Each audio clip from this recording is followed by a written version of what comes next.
Xbox boss Phil Spencer addressed the question of Elder Scrolls 6 exclusivity. Basically, he was asked, is Elder Scrolls 6 exclusive to Xbox, just like Starfield, exclusive to Xbox and PC? What he said was really interesting. In an interview with Bloomberg, Phil Spencer was asked if it was going to be exclusive or not, and how Microsoft decides if it's on the right track with this strategy. And he said, we look at it on a case-by-case basis with the games that we build. We want to make sure our games are available in so many different places, on our Xbox consoles, on PC, also via cloud. These games can come to almost any web-enabled device. We're looking at millions and millions of players who will have access to Starfield and other Xbox Game Studios games. It's really about giving players choice around how they want to play and build their library of games.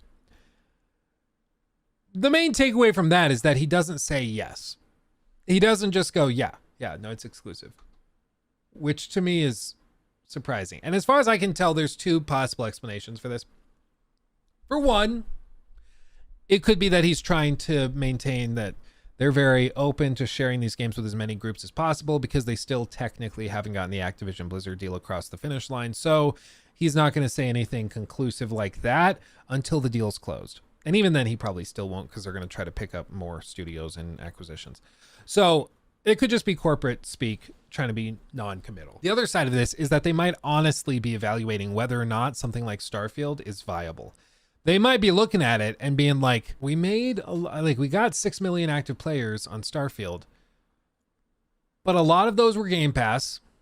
A lot of those we only made basically $35 off of because of the upgrade for early access. A good number were Steam at $100 a pop for the early access and then $70 for the regular game. But they might not be that profitable. This is a game that costs $200 million to make, remember. So they might be looking at it and just trying to honestly evaluate whether it makes sense, whether it's profitable, or if it makes sense to offer it game on Day Pass and then the early access pass is only available on Xbox and PC or something. Like they could do something like that. Like there's lots of ways they could do that. So I don't know. But the fact that he's not just saying, yes, it's exclusive, I thought was really, really interesting. Movie studios have realized that streaming services aren't viable with production costs. I doubt they'll stick to this model. Yeah, I think they do a hybrid just like they did with Starfield where they offer early access at $36. And honestly, they might try to bring these games to PlayStation again. Joraptor was saying on the podcast that he thinks that they might bring Starfield to... It was Starfield, right? That we were talking about. I think he said Starfield he would expect comes to PlayStation in like 3 years. And that to me is probably not that likely, but I mean, maybe within a year or two, I could see them pulling a plot twist and trying to do that, which would be very, very interesting. Imagine how quickly all of the PlayStation Sony ponies like would flip and just not know how to react to that. It'd be so funny. Maybe they do like, I mean, still on Game Pass, the fact that it's included in your membership, that's awesome. And then if you're on PlayStation, yeah, you can buy it for $70. You know, you do that. You want to play it on PC, not on the Game Pass launcher, you can buy it for $70. You can do that. You know, all of that could be really, really interesting. So I don't know, but the fact that he doesn't just say, yes, it's exclusive, I thought was fascinating. I thought that was very, very interesting. Revealed that it's maybe not as much of a slam dunk as they thought it would be. Starfield would have made Microsoft so much money if they dropped it on PlayStation. I think it would have made an additional good chunk of change, for sure. Probably another couple million copies within the first week or two. It's a question of whether that's, like, if that would have eaten away from the other things they got by launching only on Xbox. Because I've heard stories of people going and buying Xboxes just for Starfield that were PlayStation gamers and went and bought a Series S or a Series X just for Starfield. So there's other things to consider too, that it's not just units sold. It's also that they sold a $500 console. It's also that they sold 12 months of Game Pass, you know? All of that stuff factors in as well. 3 years is far too long. I think so too, Scott. I think waiting 3 years to share it with PlayStation would be too long. I think already the game feels kind of outdated. 3 years from now, it's gonna, like, especially after GTA 6 has come out, it's gonna be like, oh, dude, this is technologically so far behind the curve, it's not even funny. Let's see, speaking of Overwatch 2, let's touch on Yong's little thing about some more drama related to Overwatch 2. I can't keep up with it nowadays. Honestly, it seems like every day there's something crazy happening. So let's see what's happening with Overwatch. What did they do now? Here we go again. Plenty of people are not happy with the state of this game. The user score, you can see it's pretty low on the Metacritic scale. Then if we... A lot of this is just directly tied, though, to the fact that they basically lied about what was coming to the game and then changed their mind after they sold it to you and got you to spend time and money in it. So I think the negative responses to the game are fair. 182,000 negative reviews. And of the recent reviews, 175,000, which... That means, what does anybody know on well, I guess it's all since August 10th. That's very quick. Jesus Christ. So in the span of basically a month, they have 182,000 reviews and they're overwhelmingly negative. That's wild. You go to Steam, the user reviews are still overwhelmingly negative, sitting at 9%. That's both recent reviews and overall reviews, making it literally the worst user reviewed game on Steam.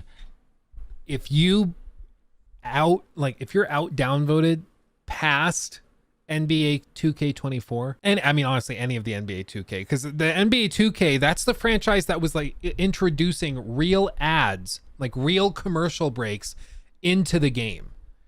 Like they actually were trying to insert commercial breaks into the video game, because like sports fans are already acclimated to there's a play, commercial.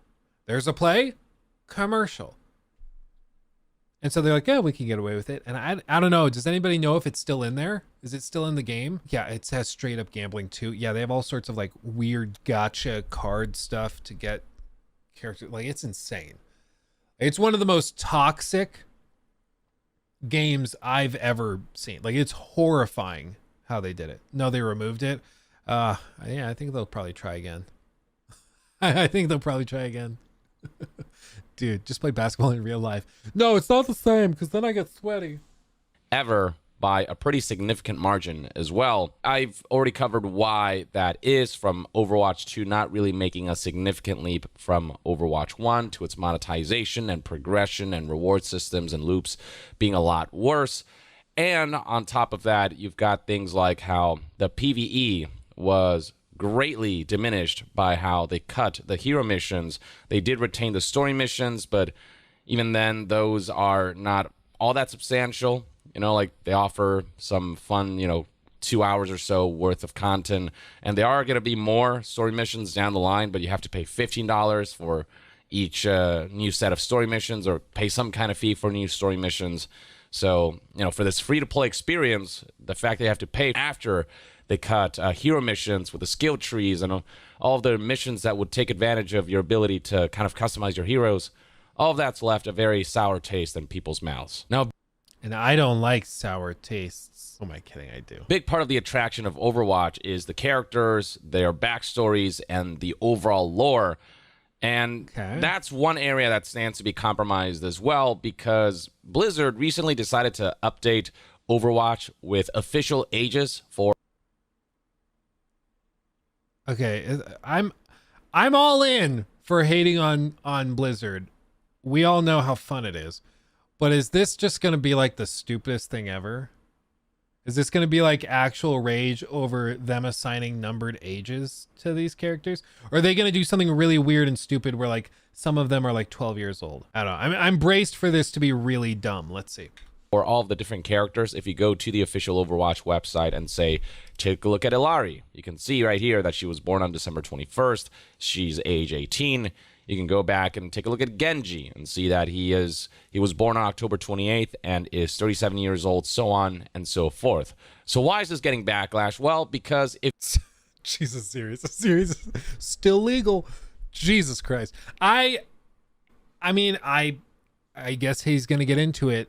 I am already like, is this really what we're doing? Are we really like raging about them assigning ages to characters? But let's see what else there is. There's got to be more, because this seems shockingly dumb.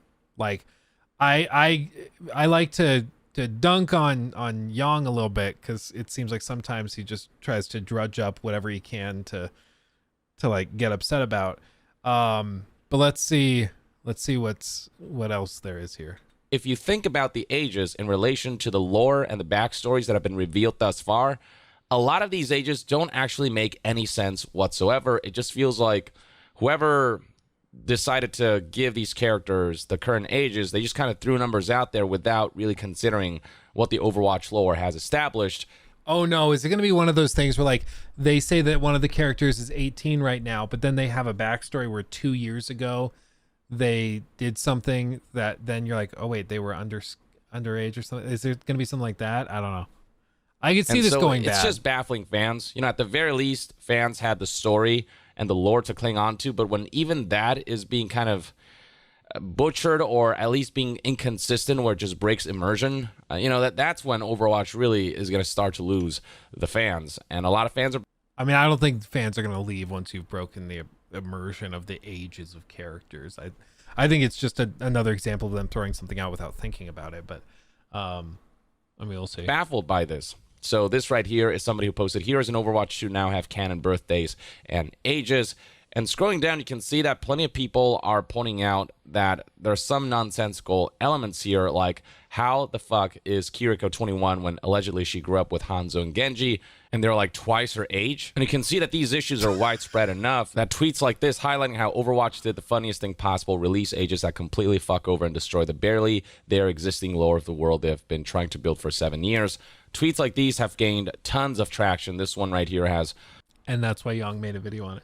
I mean, this is like really stupid. Like, this is, this is like really, really dumb. Like I said, I love hating on Blizzard as much as the next guy. But if we're going this far, like we are grasping at straws. Like we're grasping at straws in another Frederick super chatted $5. Overwatch, Apex Legends, and Rainbow Six Siege. Shooters where absolutely no one cares about the lore anymore. Yeah, I think when he said like, oh, this is another reason people are going to like stop playing or something, like I don't think that that's the case. I mean, if you stop playing Overwatch because of this, I don't know what is wrong with you. Like, I think we need to have a talk. Like, it's something else is going on in your life if this is the last straw. Like, yeah, I saw one comment. Somebody was like, oh, the fedora wearers on Reddit have had enough. Yeah, that's what this makes me think of. It's like, well, actually, their ages do not line up because they went to high school together, and that wouldn't make sense because he is 37 years old and she is 18 years old. Let me talk to my body pillow about this, and I will be back.